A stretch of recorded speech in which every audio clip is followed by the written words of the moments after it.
১৯৬০-এর দশকের এক সন্ধ্যায় যুক্তরাষ্ট্রের একটি গোপন ল্যাবরেটরিতে ব্যস্তভাবে ঘোরাফেরা করছিল একদল বিজ্ঞানী। তাদের চোখে মুখে ছিল এক অন্যরকম উত্তেজনা। প্রযুক্তির জগতে এক নতুন যুগের সূচনা করতে যাচ্ছিল তারা, কিন্তু কেউ জানত না এই সূচনা একদিন সারা পৃথিবীকে এক সুতোয় বেঁধে ফেলবে। ডক্টর লিওনার্ড ক্লেইনরক নামের এক তরুণ গবেষক ক্যালিফোর্নিয়া বিশ্ববিদ্যালয়ের একটি কোণায় বসে ভাবছিলেন কিভাবে এক কম্পিউটার থেকে আরেক কম্পিউটারে বার্তা পাঠানো যায় বিদ্যুতের গতিতে।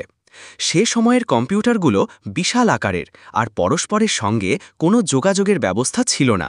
এরই মাঝে মার্কিন প্রতিরক্ষা বিভাগ গঠন করল একটি গবেষণা সংস্থা, নাম আরপা, advanced research project agency.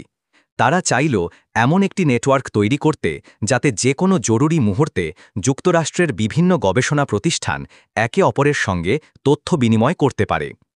Doctor ক্লেইনরক, তার সহকর্মী লরেন্স রবার্টস ও অন্যরা মিলে কাজ শুরু করলেন আরপানেট নামের এক অভূতপূর্ব প্রকল্পে। তাদের স্বপ্ন ছিল কম্পিউটারগুলো এমনভাবে সংযুক্ত থাকবে যেন একটি যন্ত্র বন্ধ হলেও অন্যগুলো ঠিকমতো কাজ চালাতে পারে। এই ধারণাটি ছিল বিপ্লবাত্মক, কারণ তখন যোগাযোগ মানেই ছিল এক কেন্দ্র থেকে অন্য কেন্দ্রে সরাসরি সংযোগ। অবশেষে এলো ১৯৬৯ সালের ২৯ অক্টোবর। ক্লেইনরকের দল প্রথমবারের মতো UCLA, university of California Los Angeles থেকে স্ট্যানফোর্ড রিসার্চ ইনস্টিটিউটে একটি বার্তা পাঠাতে চাইল। বার্তাটি ছিল মাত্র ৩ অক্ষরের, লগ ইন। কিন্তু প্রথম চেষ্টায় শুধু LO পৌঁছাল। সিস্টেম হ্যাং করেছিল। ক্লেইনরক হেসে বলেছিলেন, আমরা ইতিহাসে প্রথম বার্তা পাঠালাম, জানো, এ যেন ল অ্যান্ড বিহোল্ড, দেখো, এক বিস্ময়। এই ঘটনার পর শুরু হলো এক নতুন অধ্যায়। আরপানেট ধীরে ধীরে যুক্ত করতে থাকল আরও ইউনিভার্সিটি ও গবেষণা কেন্দ্রকে। এতে যুক্ত হয় MIT, হার্ভার্ড এবং পরে পৃথিবীর আরও নানা প্রান্তের প্রতিষ্ঠান। বিজ্ঞানীরা বুঝতে পারলেন তথ্য ভাগাভাগি করতে পারলে গবেষণার গতি বহু গুণে বাড়ে। ছোট্ট শহর পেনসিলভেনিয়ার এক হাই স্কুলে পড়ত টমাস নামে এক কিশোর। সে সবসময় বিভিন্ন যন্ত্র খুলে দেখে কিভাবে কাজ করে।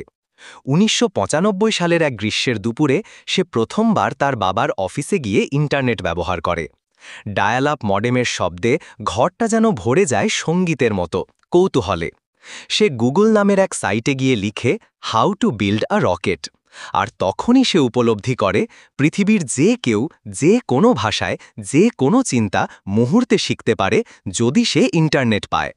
টমাস পরে একজন রকেট বিজ্ঞানী হয়, কিন্তু সে আজও মনে রাখে প্রথম লো শব্দটা, যেটা পৌঁছেছিল স্ট্যানফোর্ডে অর্ধেক পথ যেয়ে।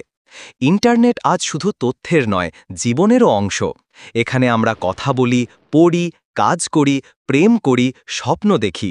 কিন্তু এই বিশাল জাল গড়ে উঠেছে কিছু নিঃস্বার্থ গবেষক আর অসীম কল্পনার মানুষের হাত ধরে। তারা চেয়েছিল একটি মুক্ত, সবার জন্য সমান সুযোগের জগৎ। এবং তারা পেরেছিল। শেষ কথা, ইন্টারনেটের জন্ম কোনো একক ব্যক্তির কৃতিত্ব নয়।